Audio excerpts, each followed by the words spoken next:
There are moments in life when the weight of wasted time presses so heavily upon our hearts that it feels almost unbearable. Seasons we wish we could relive, decisions we wish we had never made, relationships we regret, opportunities we squandered, and years that seem lost forever. Many walk with this burden silently, carrying memories of what could have been, living with the echo of lost potential. But what if I told you that with God, wasted years are not wasted forever? What if I told you that He is not just the God of fresh beginnings, but also the God of divine restoration? When the hand of the Lord moves, He does not simply start you over. He has the power to redeem, to multiply, and to restore even the years that the locusts have eaten. The signs of His restoration are not distant, hidden secrets. They are already unfolding in your life, and if you are sensitive to His Spirit, you will discern that He is preparing to redeem the very years you thought were wasted. One of the first signs that God is about to restore your wasted years is the stirring of holy dissatisfaction within your spirit. You no longer feel comfortable in compromise. You no longer feel at peace with stagnation. The things that once distracted you, the sins that once entangled you, now feel like chains you must break free from. This inner unrest is not condemnation but conviction. It is the Spirit awakening you, shaking you out of slumber, and calling you higher. The very fact that you feel restless where you once felt numb is evidence that God is not finished with you. You see, wasted years are often marked by numbness, by a sense of drifting, by apathy. But when God begins to stir the waters of your soul, when suddenly you feel the weight of purpose pressing against your chest, that is a divine sign that restoration is already on its way. Another sign is that God begins to strip away false attachments and unholy alignments. You may suddenly find people walking out of your life, relationships crumbling, doors shutting, and connections you thought would last forever breaking apart. At first, this may feel like more loss, as though you are being emptied even further. But in reality, it is pruning. God cannot restore years upon the foundation of the wrong people, wrong influences, and wrong voices. When He begins to remove, it is not to punish you, but to make room for what is truly from Him. Do not despise the loss of people who could not go where you are going. Do not weep over the doors that closed when you were praying for open ones. The exit of people who were never assigned to your destiny is a sign that God is aligning your life for restoration. And then there is the whisper of the Word. You begin to see scriptures leap off the page into your spirit in ways you never experienced before. The promises of God feel personal, almost as though He is speaking them directly to you. You hear Him say, "I will restore to you the years that the swarming locust has eaten." And instead of reading it as a verse in Joel, you hear it as a decree over your own life. You sense that the Word is no longer just ink on paper, but life to your soul. The enemy may have tried to convince you that the Bible no longer speaks, that your prayers bounce back unanswered.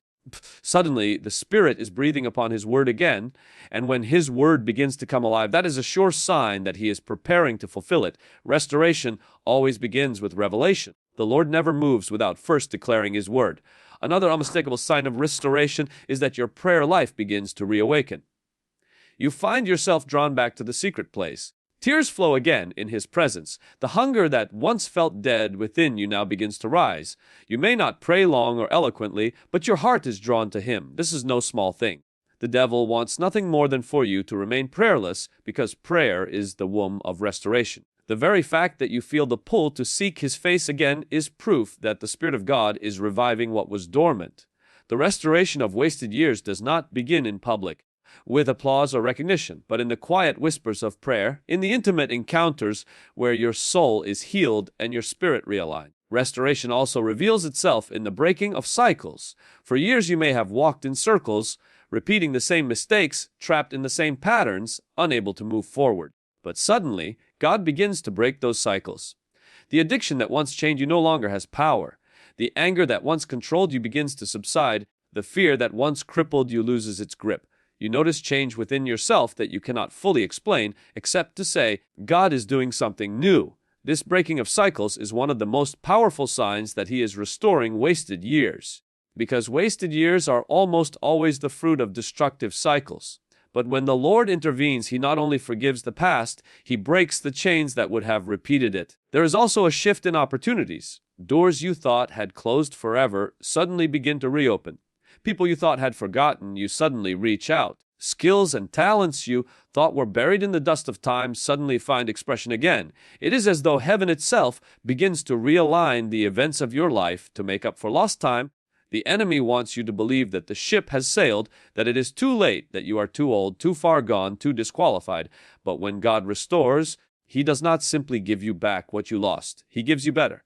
He multiplies. He redeems time in such a way that it looks as though nothing was ever wasted. Opportunities that seemed buried rise again, not by human effort, but by divine orchestration. Another sign is the increase of divine favor. Suddenly, things that used to be difficult begin to flow with ease. You see the hand of God opening doors no man can shut, giving you access, granting you influence, placing you in rooms you never imagined standing in. Restoration is not merely about recovering what was lost, but about being elevated to where you should have been if those years had not been wasted. Favor is the acceleration of God. When you see favor operating in your life, it is not because you earned it, but because He is redeeming time. And perhaps one of the most powerful signs is that your pain begins to take on purpose. The tears you cried in secret begin to water seeds of ministry. The failures you endured become testimonies of grace. The brokenness you carried becomes a platform for healing others. Nothing is wasted in the hands of God. Even the darkest chapters of your life are redeemed when He restores. When you begin to notice that your story carries weight, that others are being set free because of what you went through, you are walking in the restoration of wasted years. The enemy wanted those years to define you with shame, but God is using them to refine you with glory. Restoration does not mean you will never remember the past. It means that the sting of regret is removed. It means that when you look back, you no longer see wasted time. You see the hand of God redeeming time. You realize that He has been weaving even your failures into His plan. The very years you thought were wasted become the foundation of wisdom, maturity, and depth that you could not have gained otherwise. And suddenly, you find yourself grateful, not for the pain itself, but for the way God has transformed it into purpose. The signs of restoration are not always loud or dramatic. Sometimes they are subtle, like the gentle sprouting of green after a long winter. But if you pay attention, you will see them, the stirring of hunger, the breaking of cycles, the aligning of relationships, the favor that follows you, the opportunities that reopen, the word that comes alive, the prayers that rise again, the pain that turns into purpose. All of these are divine signals that the Lord of restoration is at work in your life. God is not limited by calendars or clocks. He is the Redeemer of time. With Him, what looked wasted can be multiplied. What seemed lost can be restored. What the enemy devoured, the Lord can replenish. And when He restores, He does it in such a way that your latter years are greater than your former, that your future is brighter than your past, and that your testimony outshines your tragedy. The signs are already here, and they declare one truth: God is about to restore your wasted years. When we talk about restoration, we must understand that God's way of restoring is not a mere replacement. He does not hand you back what you lost in the same condition you left it. He redeems, He multiplies, and He makes all things new. The way heaven works is beyond what the natural eye can comprehend. In the natural world, wasted years cannot return, time once gone cannot be recovered, and mistakes once made cannot be undone. But in the realm of the Spirit, God steps outside of time and supernaturally redeems what was lost. He does not need the years you wasted to bless you. He can bless you in such a way that it looks as though nothing was ever wasted. That is the beauty of His power. Think of the farmer whose fields were stripped by locusts. Season after season he watched the fruit of his labor devoured. To the natural eye, the years are gone, the harvests destroyed, and the hope of abundance ruined. But when God says, "I will restore to you the years that the locusts have eaten," He is declaring something humanly impossible. He is not only promising another harvest, He is promising to accelerate growth, to multiply seed, and to produce in one season what would normally take years to achieve. He is saying, "What you lost, I will bring back in a greater measure, pressed down, shaken together, and running over." That is the supernatural mathematics of heaven. Many of you listening today carry the scars of wasted years. Some of you wasted years in sin, wandering far from God, chasing the fleeting pleasures of the world, only to be left empty and broken. Others wasted years in bitterness, unforgiveness, and anger, carrying wounds that poisoned your soul. Some wasted years in fear, afraid to step out, paralyzed by doubt, watching opportunities slip away. Some wasted years in toxic relationships, bound to people who drained your strength and derailed your destiny. and others wasted years simply existing without purpose, going through motions but never fully living. The enemy delights when he convinces us that those years are gone forever, that nothing can be done, that the damage is irreparable. But the truth of the gospel is this: with God, nothing is wasted. Restoration begins the moment you believe that your story is not over. The enemy whispers, "It's too late." But God declares, "I make all things new." The moment you align your faith with His promise, heaven begins to move. What you thought was the end becomes the beginning of something greater. This is why the signs of restoration are so important. They are not just indicators, they are invitations to believe again, to hope again, to rise again. When you sense hunger stirring in your soul, that is not just a feeling. It is God drawing you to Himself. When you notice cycles breaking, that is not coincidence. It is God rewriting your history. When opportunities begin to align, that is not luck. It is divine orchestration. Every sign is a whisper from eternity that says, "I am not done with you yet." The beauty of God's restoration is that it always exceeds expectation. The prodigal son thought he would return to his father's house as a servant, hoping only for food and shelter. But the father restored him as a son, placing a robe on his shoulders, a ring on his finger, and sandals on his feet. He restored him not to the place of servitude, but to the place of inheritance. That is the way of our God. You may think He will only give you back scraps of what you lost, but He has prepared a feast. You may think He will only let you crawl back with shame, but He crowns you with honor. You may think He will only salvage the ruins, but He builds a palace from the ashes. When He restores in abundance. You see, restoration is not just about giving you back what was lost. It is about positioning you to fulfill your original purpose. God does not merely repair broken lives, He transforms them into testimonies of His glory.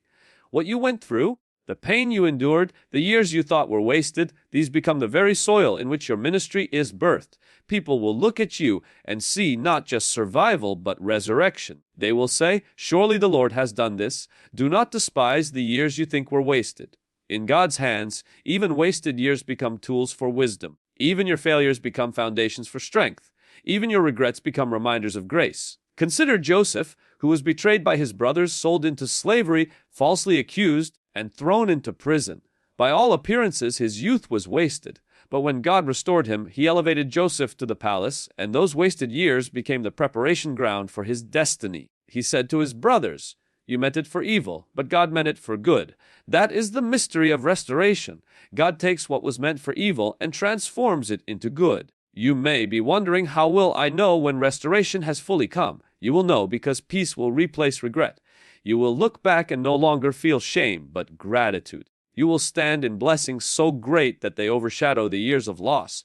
You will find yourself walking in alignment, in purpose, in favor, and in joy that cannot be explained apart from God. When you see the fruit of your life surpass the years of barrenness, when you see your story touching others, when you see your pain birthing healing in those around you, you will know restoration has come. But let me tell you something even deeper. Restoration is not just about your life. It is about God's glory. When He restores wasted years, it is not only to bless you, but to reveal Himself as the God who redeems. Your story becomes a testimony of His character. Your restoration becomes a billboard of His faithfulness. Others who thought they were too far gone will look at your life and say, "If God did it for them, He can do it for me." This is why restoration is powerful. It not only changes you, it changes everyone who witnesses it. So, my friend, do not allow the devil to trap you in regret. Do not rehearse your wasted years as if they define you. Do not allow shame to be your identity. The blood of Jesus is stronger than your mistakes. The grace of God is greater than your failures. The power of the Spirit is mightier than your wasted time. Lift your eyes to heaven and believe again. The signs are already present. The stirring in your heart, the breaking of old chains, the doors beginning to open, the word coming alive, the hunger returning. These are not random. These are the fingerprints of restoration. You may not see the full picture yet, but trust the process. Restoration is often gradual. Just as the farmer waits for the rain and the seed takes time to sprout, so too restoration unfolds in stages. But make no mistake, it is happening. Every day you choose to walk with Him. Every moment you trust Him, every prayer you whisper in faith is pulling you closer to the fullness of restoration. You are not who you were, and you are not where you will be. God is restoring your wasted years. There will come a day when you stand on the other side of this season and realize that nothing was truly lost.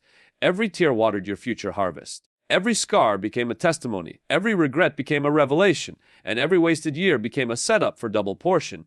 You will say with confidence, "The Lord has restored my soul, my years, my purpose, and my destiny." So hold on to hope. Refuse to believe the lie that it is too late. Refuse to believe that the best is behind you. With God, your best is always ahead. The signs are clear. The Spirit is moving. The time of restoration is here. Your wasted years are about to be redeemed by the one who wastes nothing, the one who redeems everything, and the one who makes all things new.